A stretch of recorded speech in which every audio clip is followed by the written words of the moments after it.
In late 2025, a wave of confusion rippled across media spaces when alarming rumors circulated suggesting a tragic end to Rob Reiner's life. While the reports were untrue, their emotional impact revealed something profound: how deeply Reiner had come to symbolize a belief in dialogue, decency, and moral conversation in American culture. The idea of losing him violently unsettled people not because of confirmed events, but because it felt symbolically incompatible with everything his work represented. Reiner's films had long insisted that disagreement did not have to end in cruelty, that human connection could survive conflict. The intensity of the public reaction exposed how closely audiences had tied his personal presence to the values his films championed. Even without factual tragedy, the moment forced reflection. It asked why the thought of his absence felt like the loss of a cultural conscience, and why his legacy had grown larger than the man himself. Growing up, where laughter and argument coexisted, Rob Reiner was born in 1947 in the Bronx, New York, into a household where comedy and intellectual debate were daily rituals rather than professional performances. His father, Carl Reiner, was already shaping American television with humor that carried sharp insight beneath its laughter. Storytelling in the Reiner home was never escapism. It was a method of confronting discomfort in a form people could absorb. Rob grew up absorbing the discipline behind the craft, the revisions, the arguments over tone and intention. Yet this environment also created distance. Outside the home, he was the show business kid, never fully belonging, never invisible either. That in-between position shaped him early. He learned to observe before speaking, to listen longer than he talked. This habit of standing slightly apart would later define his directing style, one that trusted dialogue, restraint, and human contradiction more than spectacle. Living in the shadow of a towering influence, Carl Reiner's presence was both a gift and a challenge. Admired publicly and respected privately, he represented a standard difficult to match. Rob never rebelled openly against his father's influence, but he quietly resolved not to imitate him. Where Carl thrived in overt comedy, Rob gravitated toward moral tension, conversation, and the emotional residue left after laughter faded. He admired his father deeply, yet understood that following the same path would reduce him to comparison. That awareness shaped his creative decisions long before he made them consciously. Rather than compete, he redirected. He pursued stories that asked what people owe one another, how values clash, and whether understanding can survive disagreement. This was not rejection, but differentiation. The pressure of legacy sharpened his focus and instilled caution. He learned that originality is not loud defiance, but the patient discovery of a voice that speaks differently, even when it shares the same language. Finding his voice. Through television conflict, Rob Reiner entered the industry gradually, appearing in small television roles that taught him humility and rhythm rather than fame. Shows like The Andy Griffith Show and Batman gave him technical grounding without defining him. The turning point came in 1971 with All in the Family, as Michael "Meathead" Stivich, Reiner was thrust into the center of America's cultural arguments.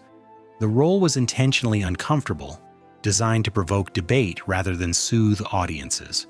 Michael was idealistic, stubborn, sometimes self-righteous, yet undeniably sincere. Through him, issues long avoided on television were spoken aloud. The set itself mirrored the tension on screen. Scripts were debated fiercely, dialogue dissected for meaning and consequence. Reiner learned that friction was not a flaw, but a tool. The show's success came not from resolution, but from refusing to resolve. That lesson would follow him for the rest of his career. Choosing to leave success behind. By the late 1970s, All in the Family had made Reiner a household name. But success came with confinement. The role that brought recognition also risked defining him permanently. Rather than extend comfort, Reiner made a deliberate and risky choice. He walked away. Leaving a dominant television role without a guaranteed future demanded confidence and restraint. He understood that directing meant invisibility, accountability, and solitude. No character could absorb criticism on his behalf. Every decision would be exposed. Hollywood greeted this transition skeptically, as it often does when actors seek authority behind the camera. Reiner responded not with ambition, but with preparation. He co-founded Castle Rock Entertainment to protect creative independence, not dominance. This move signaled a shift from performer to architect, from reacting to shaping. It was a gamble rooted not in ego, but in the conviction that stories deserve intention, not momentum alone. Reinventing comedy through risk. Reiner's directing debut, This Is Spinal Tap in 1984, confounded expectations. Improvised, loosely structured, and deliberately ambiguous, it resisted easy categorization. Audiences initially misunderstood it, and box office returns were modest.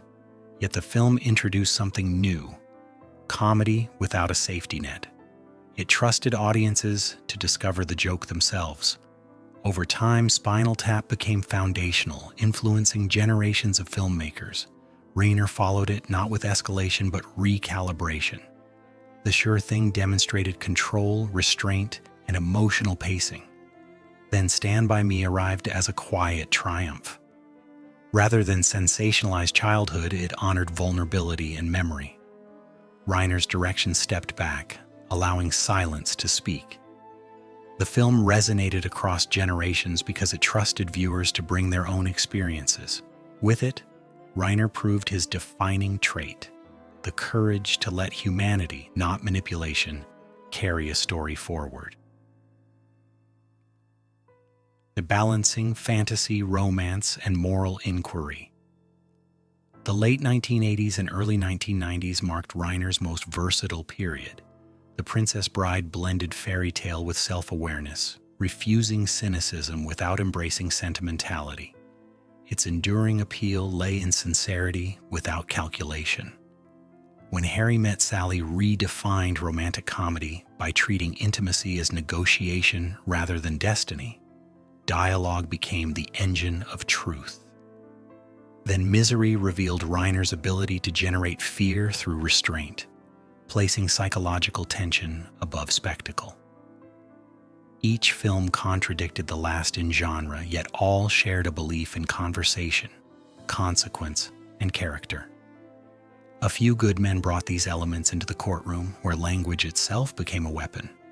The film's success confirmed that Reiner's strength was not genre, but moral architecture.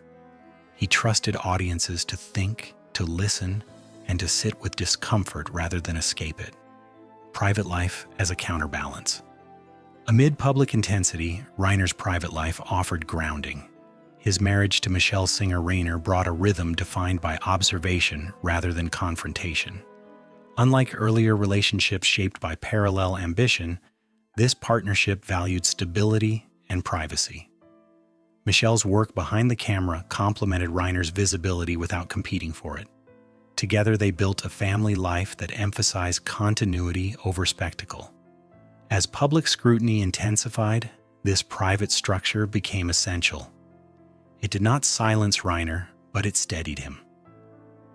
Family provided a space where disagreement did not demand performance. In a life increasingly shaped by public conflict, that quiet endurance mattered. It allowed him to continue engaging without losing orientation. The contrast between public argument and private consistency revealed another layer of his character. Not contradiction, but compartmentalization. He understood that to keep asking difficult questions, one must preserve a place untouched by constant response. Legacy beyond rumor and noise. Rob Reiner's legacy does not depend on myth, tragedy, or controversy. It rests on a consistent belief that conversation matters, that disagreement can coexist with dignity, and that silence can speak louder than force. The rumors that briefly unsettled the public underscored how strongly audiences associate him with humane values. His films remain intact, not because they avoided conflict, but because they approached it with care. Reiner never aimed to reassure, he aimed to engage. Whether through comedy, romance, or drama, he trusted viewers to think. His later years complicated his public image, but they did not erase his contribution. If anything, They revealed the risk of living one's convictions openly. Rob Reiner remains a figure who resisted easy categorization, preferring friction to comfort. In the end, his work endures because it respects the intelligence and complexity of those who watch it,